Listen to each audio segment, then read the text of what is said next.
Wide Web. This is the Rob Carson Show. This is the Rob Carson Show. It is T-minus 1 day until the big debate.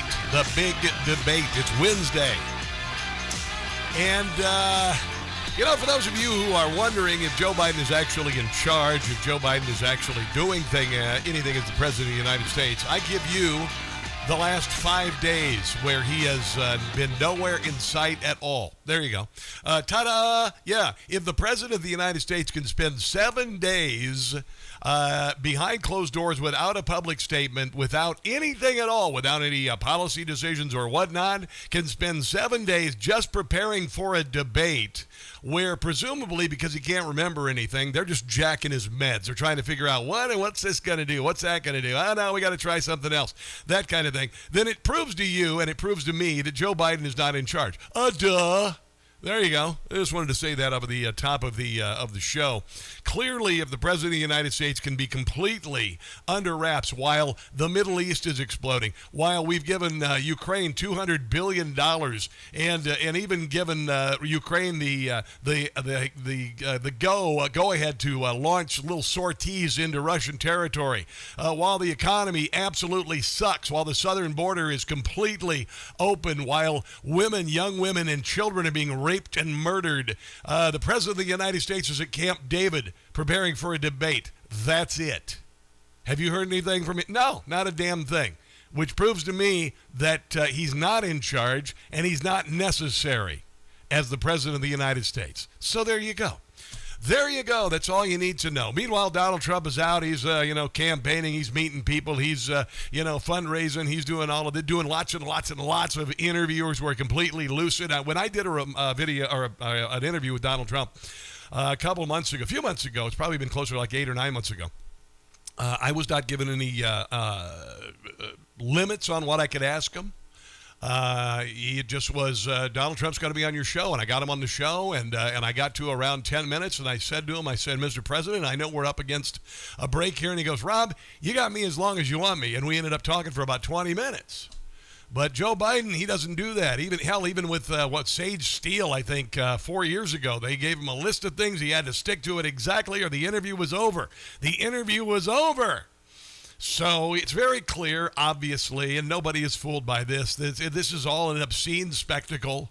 We are witnessing an election that the candidate for the Democrats was already chosen. There was no debates on that side. Donald Trump had to go through a field of 12 other candidates, even though he didn't debate them because they never stood a chance. I told you this from the very beginning. They never stood a chance. Because you see, all the people in the last election who voted for Donald Trump weren't leaving Donald Trump because, the election was rigged. So there's that.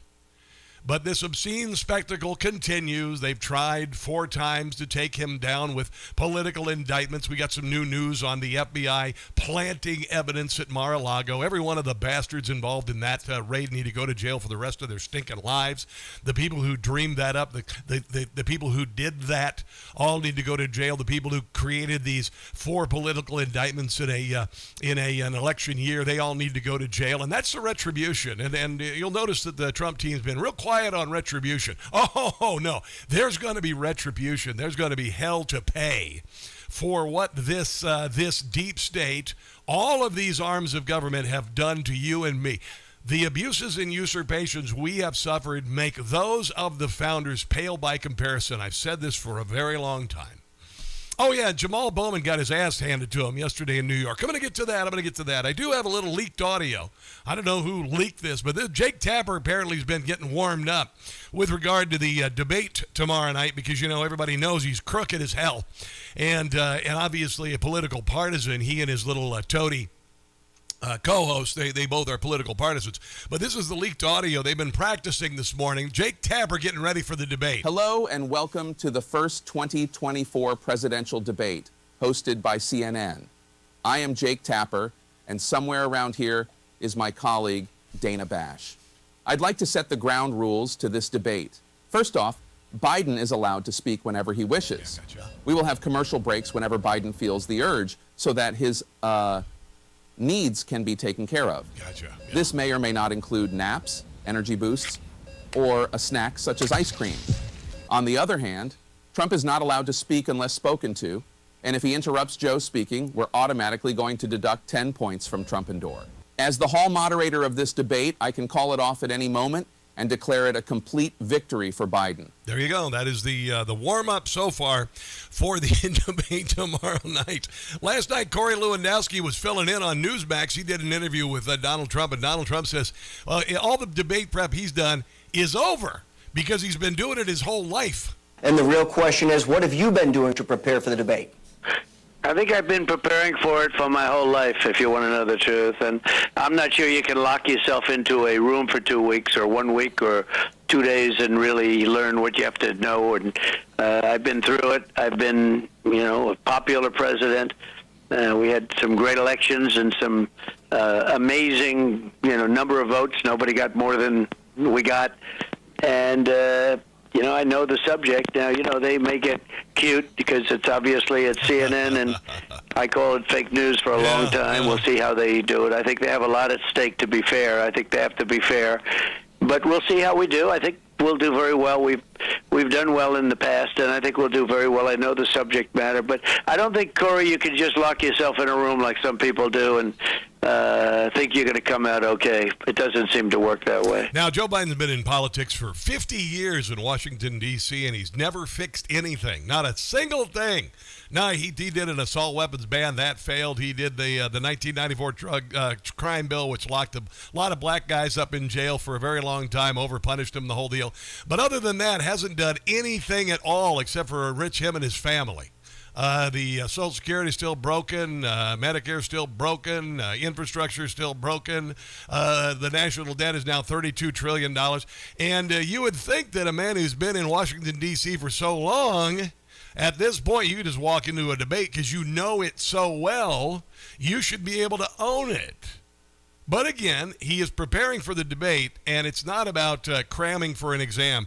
It's about figuring out which medications he's going to need to keep him lucid for 90 minutes. And everybody knows it. I mean, honestly, everybody knows it. Come on, we're not stupid. Newt Gingrich, I should say. Yeah, Newt Gingrich. I've been saying for a very long time that every Democrat administration since Roosevelt has been an iteration of the Roosevelt. Everything they do, they always say that they're going to build infrastructure and they're going to spend public money to create work and not jobs. And Newt Gingrich made this clear in an interview. I'm not sure exactly who did it with, but listen to this. And this is something I've been saying for a very long time, and now it all makes sense. I think Trump is the most aggressive and competent opponent that the Franklin Roosevelt coalition has ever faced. They've run the country now. Every economic plan that every Democrat have had since the Great Depression has been built on the Roosevelt model, which creates work, not jobs. And if you need that explained, honestly, really? Now, since 1932, they built huge bureaucracies, huge sets of rules. They've paid off millions of people with taxpayer money. And all of a sudden, they have an opponent who's very serious about dismantling and replacing their corrupt system. Yeah. They're terrified of him. And from their standpoint, breaking the law, rigging the game, whatever it takes, they're going to do to try to beat him at every level. And the trial in New York is Yeah. just one example. Yeah. It's totally dishonest. I actually think that the judge in the New York trial and the students illegally occupying the building in Columbia University are really the same people. They're people who believe in breaking the law to impose their will on the United States. And I think that you're seeing a trial which is probably the most dishonest, most corrupt trial of any political figure in American history. And all of this is an attempt to tamp down a long overdue revolution. That's what it is. That's what we're in the middle of right now. All of this is an attempt to tamp down a long overdue revolutionary overthrow of the deep state, a peaceful overthrow of all of the corruption that has been able to manifest itself for decades. It's like a big zit, just ready to go right there, just boom, just like that. And Donald Trump is the guy who's he's gonna be Dr. Pimple Popper. The best analogy.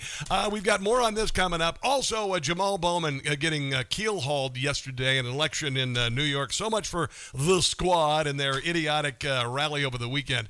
And your phone calls as well, guys. 800-922-6680. This is The Rob Carson Show.